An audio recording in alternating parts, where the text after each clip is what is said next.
તો રામ રામ ડાયર ને કેમ છો મિત્રો? તો આવી ગયા પછી આપણે એક નવા બ્લોગ વિડીયોની અંદર અને આજરોને આપણે જો પીપળી રામાપીરના દર્શન કરવા જવાનું તો આપણે બાળકને ઓન ધ વે થઈ ગયા છે ચાલતા.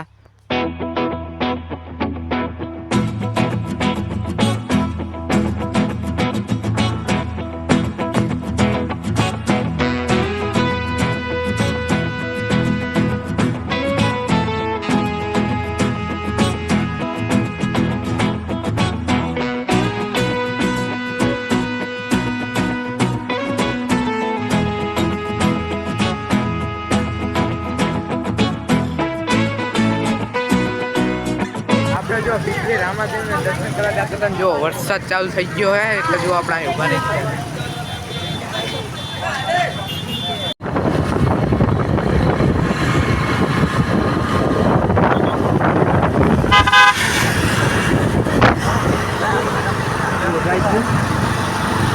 ફાઇનલી જો આપણે પાટણથી જતા હતા પીપળી રામાપીરના દર્શન કરવા માટે. તો પીપળીના રોડમાં તો થઈ ગયા છે ચાલતા અને તમારે કોમેન્ટ કરવાનું છે કે આ પુલનું નામ શું, તો જલ્દી કોમેન્ટ કરી નાખજો. ખાલી આપણે રામાપીરના દર્શન કરવા જતા હતા અને કેટલી ટ્રાફિક હતી ખબર?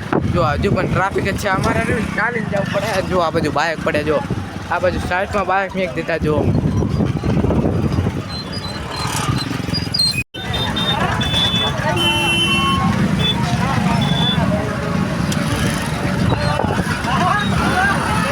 હવે થોડુંક ટ્રાફિક ઓછું થયું હોય કે આપણે ગાડીઓને જો આ બાજુ સાઈડમાં મેકી દીધી છે અને ઓલ બાજુ તો હજુ ફૂલ ટ્રાફિક છે.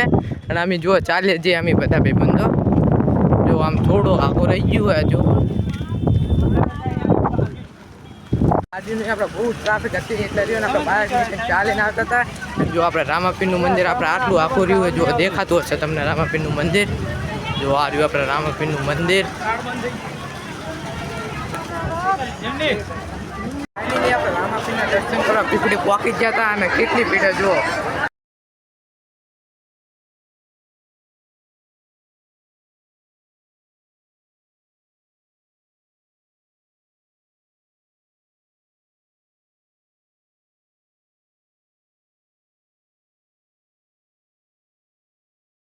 તો ફાઇનલી આપણે રામાપીરના મંદિરે પહોંચી જશે દર્શન કરવા માટે. અને આ રહ્યું જુઓ રામાપીરનું મંદિર અને કેટલી ભીડ છે રામાપીરને દર્શન કરવા માટે. અને ચલો આપણે કયા કાજે રામાપીરના દર્શન કરતા આવીએ.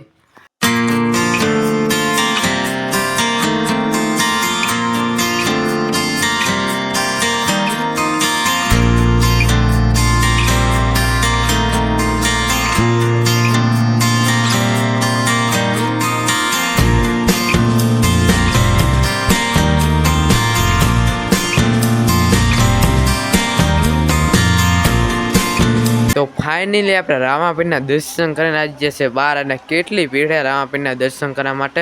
અને જો આ બાજુ રહ્યા ને આપણા ભાઈબંધ ફોટા પાડે છે જુઓ. તો આપણે રહ્યા રામાપીરના દર્શન કરીને આવી જતા રામાપીરની પ્રસાદી કરવા માટે. અને પ્રસાદી કરીને આપણે પાછું નીકળવાનું પાટે જવા માટે. તો ચલો કાયા પ્રસાદી કરી લઈએ. આપણે રામદેવના દર્શન કરી અને પ્રસાદી કરીને થઈ ગયા છે ચાલતા કે હજુ કેટલી ભીડ જો આપણને ખબર નહીં. અને જવાનું આપણે 1 કિલોમીટર જેટલું આઘું હોય એટલે થઈ ગયા છે ચાલતા.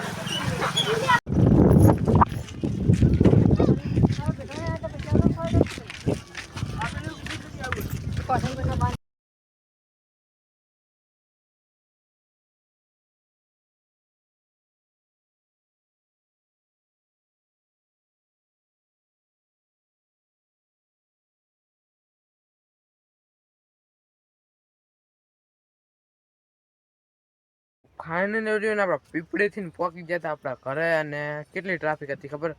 વચ્ચે ટ્રાફિક કેટલી હતી અને વરસાદ ચાલુ હતું એટલે આપણે બ્લોગ નહોતો શૂટ કરી ગયા. અને આજથી ને આપણે કરીએ છીએ બ્લોગ બંધ. તો વિડીયોમાં જલ્દી લાઈક અને સબસ્ક્રાઈબ કરતા જજો. મળશું આપણે એક નવા બ્લોગ વિડીયોની અંદર.